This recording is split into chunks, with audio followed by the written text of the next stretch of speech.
नमस्कार। हाल ही में एक लड़ाई ने जंग के सारे नियम ही बदल दिए हैं। मतलब हम जिस तरह से लड़ाई के बारे में सोचते थे वो तरीका पुराना हो गया है। तो सवाल ये है कि ये हुआ कैसे और आने वाले समय में जंग का मैदान कैसा दिखेगा। चलिए आज इन्हीं नए नियमों को समझने की कोशिश करते हैं। ये बात बिल्कुल पते की है। ये सीधी सीधी कह रही है कि जंग की दुनिया में एक बहुत ही बड़ा बदलाव आ रहा है। सोचिए, जो हथियार कल तक सबसे ताकतवर, सबसे अजेय माने जाते थे, वो आज कबाड़ तो नहीं कह सकते, लेकिन हाँ, उनकी अहमियत बहुत तेजी से घट रही है। तो चलिए इसी बात को थोड़ा और गहराई से समझते हैं। देखिए, दशकों से मिलिट्री पावर का मतलब क्या था? जिसके पास सबसे महंगे, सबसे हाईटेक हथियार हैं, वही सबसे ताकतवर, सीधी सी बात थी। लेकिन अब ये पूरी सोच, ये पूरा का पूरा नजरिया ही बदल रहा है। स्क्रीन पर देखिए, एक तरफ है पुराने खिलाड़ी, हाईटेक जेट्स, बड़े बड़े युद्धपोत और बेहिसाब महंगे डिफेंस सिस्टम। सालों से यही मिलिट्री पावर का चेहरा थे। और दूसरी तरफ हजारों की तादाद में ड्रोन्स, स्मार्ट टारगेटिंग और बेहद कम लागत वाले हमले। ये सिर्फ हथियारों का अपग्रेड नहीं है, नहीं, ये तो जंग लड़ने के पूरे तरीके का, पूरी सोच का ही बदलाव है। तो आखिर वो कौन से हथियार हैं जो ये क्रांति ला रहे हैं, और इसके पीछे का इकोनॉमिक्स क्या है? चलिए इसी पर बात करते हैं। ड्रोन्स के बारे में सोचिए। कुछ साल पहले तक ये क्या थे? एक सपोर्टिंग एक्टर की तरह, बस जासूसी या छोटे मोटे काम के लिए। लेकिन अब ये जंग के मैदान के हीरो बन गए हैं। अब हजारों की संख्या में सस्ते ड्रोन्स भेजे जाते हैं सिर्फ एक मकसद से, दुश्मन को थका दो, उसके अरबों डॉलर के डिफेंस सिस्टम को बेकार कर दो। और इसी से एक नया शब्द निकल कर आया है, प्रिसाइज मास वॉरफेयर। सुनने में भारी लगता है, पर मतलब सीधा है। एक साथ बहुत सारे, मतलब हजारों हथियार एक साथ हमला करेंगे, लेकिन हर एक हमला इतना सटीक होगा मानो लेजर गाइडेड हो। यही है जंग का नया चेहरा। तो पावर का नया फॉर्मूला क्या बना? ये बहुत सिंपल है, क्वांटिटी प्लस एक्यूरेसी। मतलब अब सिर्फ बेस्ट टेक्नोलॉजी होने से काम नहीं चलेगा।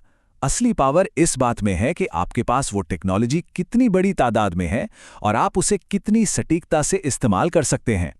अब आते हैं इसकी सबसे चौंकाने वाले पहलू पर, पैसा। एक हमलावर ड्रोन बनाने का खर्च कितना आता है? लगभग $20,000। और उस ड्रोन को गिराने के लिए जो इंटरसेप्टर मिसाइल लगती है, उसकी कीमत है $10 लाख। $20,000 के ड्रोन को रोकने के लिए $10 लाख का खर्चा। ये 50 गुना का फर्क है। ये तो सीधी सीधी हमलावर के लिए एक बहुत बड़ी इकोनॉमिक जीत है। मतलब इस नई लड़ाई में जीतेगा वो जो कम पैसे खर्च करके दुश्मन को कंगाल कर दे। ठीक है, हथियार तो समझ आ गए, लेकिन इन्हें इस्तेमाल कैसे किया जा रहा है? इनकी रणनीति क्या है? चलिए अब वो देखते हैं। इसे कहते हैं एसिमेट्रिक वॉरफेयर। इसका सीधा सा मतलब है पावर के खेल को पूरी तरह से पलट देना। अब एक छोटा देश जिसके पास बड़ी एयरफोर्स नहीं है, वो भी एक सुपर पावर को चुनौती दे सकता है। कैसे? ड्रोन्स, मिसाइलों और प्रॉक्सी के स्मार्ट कॉम्बिनेशन से। अब आपको अरबों डॉलर के फाइटर जेट्स की जरूरत नहीं है।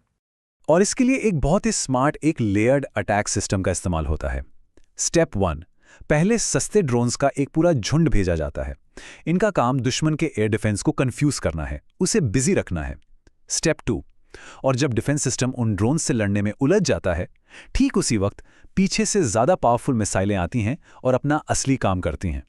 इस रणनीति ने एक बात साफ कर दी है, पुराने एयर डिफेंस सिस्टम अब काफी नहीं है। वो बहुत जल्दी थक जाते हैं। क्यों? क्योंकि आप एक एक ड्रोन को कब तक रोकेंगे? तो भविष्य की रक्षा किस पर निर्भर करेगी? वो निर्भर करेगी नई टेक्नोलॉजी पर, जैसे कि लेजर हथियार जो सेकंडों में ड्रोन को भून दें, इलेक्ट्रॉनिक जैमिंग जो ड्रोन के सिग्नल ही ब्लॉक कर दे, और एआई पावर्ड सिस्टम्स जो इन हमलों के पैटर्न को खुद सीखकर उनका मुकाबला कर सकें। और एक बात, अब लड़ाई का मैदान सिर्फ 2 देशों की सरहद नहीं है। लड़ाई का मैदान अब हर जगह है। आज की लड़ाई असल में डेटा पर लड़ी जा रही है। सैटेलाइट से मिला डेटा, एआई की प्रोसेसिंग पावर और रियल टाइम जानकारी, इन्हीं का इस्तेमाल करके टारगेट को पहले से कहीं ज्यादा तेजी से और सटीक तरीके से हिट किया जाता है।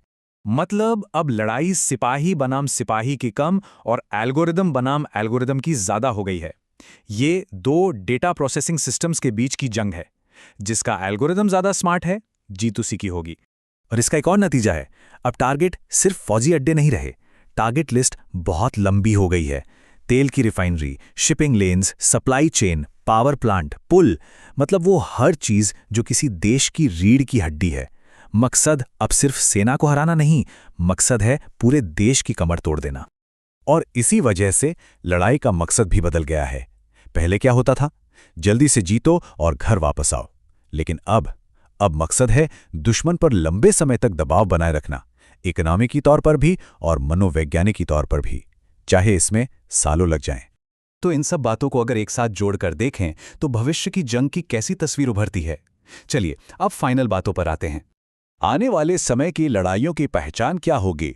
वो होगी drone swarm attack, AI based targeting, cyber और स्पेस का इस्तेमाल, बड़ी संख्या में सस्ते हथियार और लंबे समय तक चलने वाली लड़ाइयां। अगर इस पूरे नए दौर को एक फॉर्मूले में बांधना हो तो वो ये है: drone plus AI plus data plus सस्ते हथियार। यही है भविष्य की जंग का समीकरण। तो इस पूरी बातचीत का सबसे बड़ा सबक क्या है? वो ये है कि असली शक्ति अब सिर्फ टेक्नोलॉजी में नहीं है, बल्कि सही स्ट्रैटेजी और उसे बड़े स्केल पर इस्तेमाल करने की काबिलियत में है। तो आखिर में बस एक सवाल रह जाता है, जब जंग के नियम ऐसे हो जाएं कि स्ट्रैटेजी और स्केल टेक्नोलॉजी पर भारी पड़ने लगें, तो फिर असली पावर किसके हाथ में होगी? ये सोचने वाली बात है।